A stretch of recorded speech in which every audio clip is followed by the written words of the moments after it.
మనం పుట్టినప్పుడే భగవంతుడు మన తలరాతని రాసేస్తాడు కదా, మరి మనం పూజలు ఎందుకు చేయాలి అని కొంతమందికి అనుమానం వస్తుంది.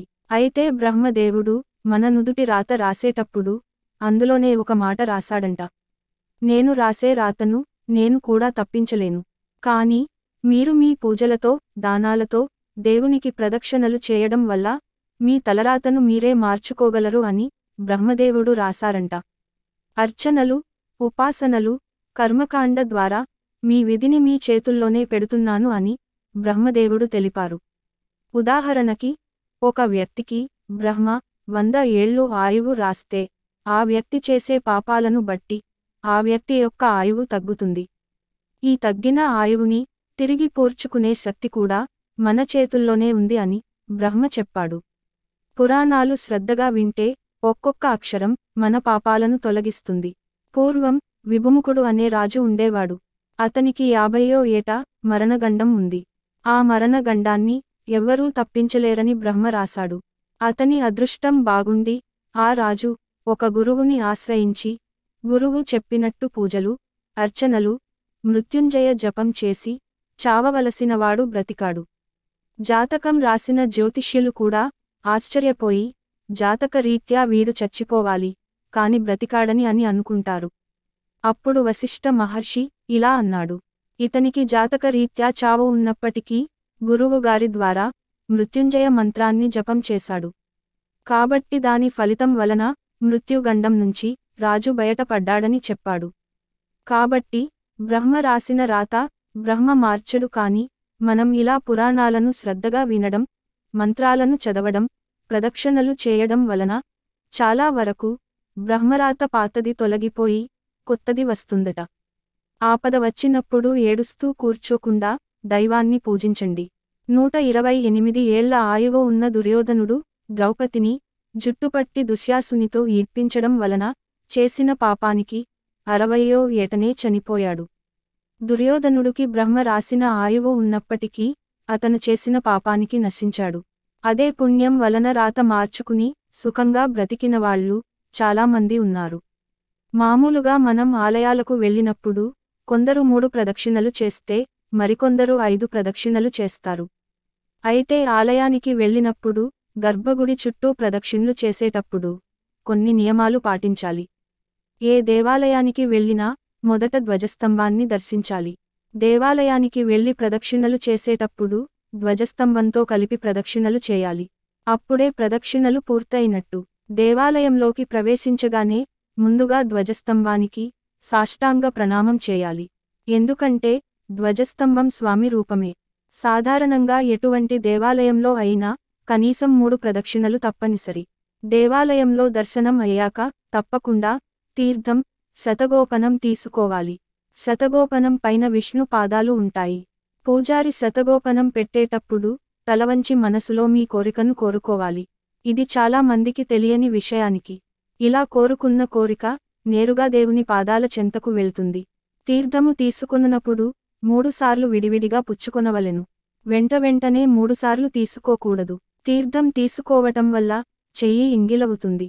ఎంగిలి చేతిని తలపై రాసుకోకూడదు. తీర్థం తీసుకున్న చేతిని నీటితో శుభ్రం చేసుకోవాలి.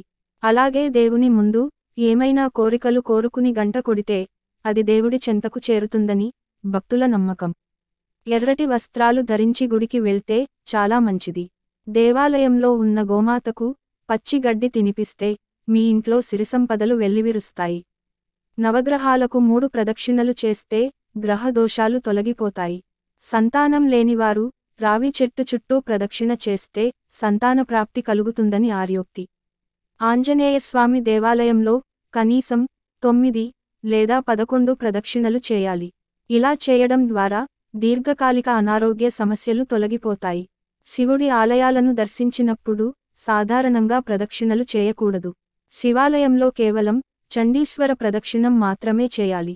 అదే విధంగా అమ్మవారి ఆలయాలను సందర్శించినప్పుడు 3 లేదా 9 ప్రదక్షిణలను చేయాలి. వెంకటేశ్వరస్వామి, గణపతి, సాయిబాబా వంటి దేవాలయాలలో 9 లేదా 11 ప్రదక్షిణలు చేస్తారు. జాతకంలో ఉన్న అన్ని దోషాలు పోవాలంటే దేవాలయంలో 9 ప్రదక్షిణలు చేయాలి.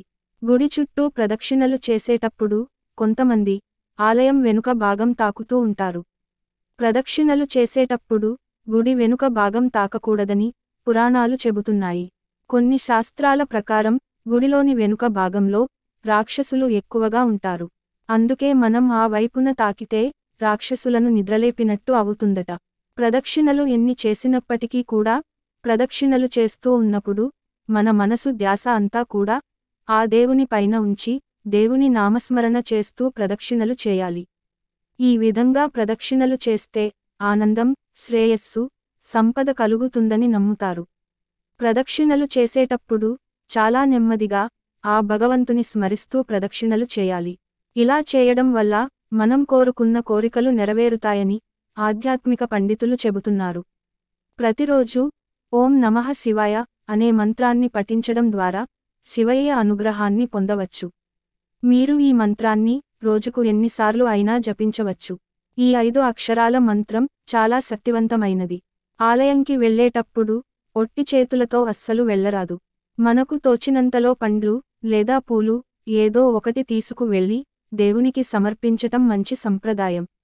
అరటి పండ్లను దేవునికి నైవేద్యంగా సమర్పించడం వల్ల అప్పుల బాధలు తొలగిపోయి డబ్బు మీ చేతికి వస్తుందని విష్ణు పురాణంలో పేర్కొన్నారు.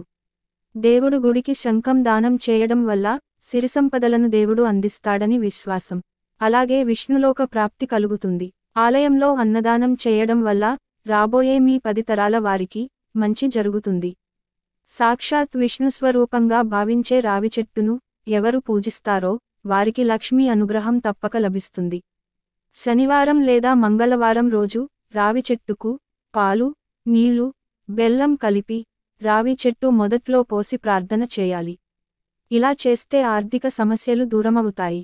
అలాగే మీరు చేసే ప్రతి పని విజయవంతంగా పూర్తి అయ్యి ధనం బాగా సంపాదిస్తారు. సంపదకు లోటు లేకుండా ఉంటుంది. పూజ చేసే ముందు మహిళలు తప్పనిసరిగా కుంకుమ బొట్టు పెట్టుకోవాలి. జుట్టు విరబోసుకుని పూజ చేయకూడదు. అలా చేస్తే లక్ష్మీదేవికి కోపం వస్తుంది. శుక్రవారం నాడు కనకదార స్తోత్రం పఠిస్తే చాలా మంచిది. ఈ రోజున కనకదార స్తోత్రం పఠిస్తే లక్ష్మీదేవి ఆశీర్వాదాలను పొందవచ్చు. 33 కోట్ల మంది దేవతలు తులసిలో నివసిస్తారని నమ్ముతారు. కనుక ప్రతిరోజు ఉదయం తులసికి నీరు పోసి దీపం వెలిగిస్తే సకల సంపదలు చేకూరుతాయని పండితులు చెబుతున్నారు. ఎవరైనా అనారోగ్య సమస్యలతో బాధపడుతుంటే సోమవారం రోజున శివునికి పంచామృతంతో అభిషేకం చేయాలి. ఇలా చేయడం వల్ల శివయ్య అనుగ్రహంతో రోగాల నుంచి విముక్తి లభిస్తుందని విశ్వాసం.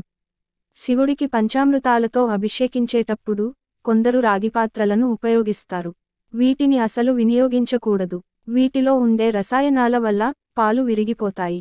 దీన్ని గమనించకుండా అభిషేకిస్తే విరిగిన పాలతో అభిషేకం చేసిన పాపం మనకు చుట్టుకుంటుంది. శివుడికి అభిషేకం చేయాలంటే ఇత్తడి, స్టీలు పాత్రలు, వెండి పాత్రలు ఉపయోగించాలి. ప్రతి శుక్రవారం సాయంత్రం సమయంలో ఇంటి ప్రధాన ద్వారం ముందు ఆవు నెయ్యితో దీపం వెలిగించండి. ఇలా చేయడం వల్ల లక్ష్మీదేవి మీ ఇంట్లోకి ప్రవేశిస్తుంది. తద్వారా మీకు అదృష్టం మరియు మంచి ఆరోగ్యం లభిస్తుంది. అందుకని ఏ కష్టం వచ్చినా బ్రహ్మ నాకు ఇలా రాశాడు అని కృంగిపోకుండా ఆ రాతను మార్చుకోవడానికి పూజలు, దానధర్మాలు, పేదలకు సహాయం చేయండి. ఈ వీడియో మీకు నచ్చితే లైక్ చేసి సబ్స్క్రైబ్ చేయండి.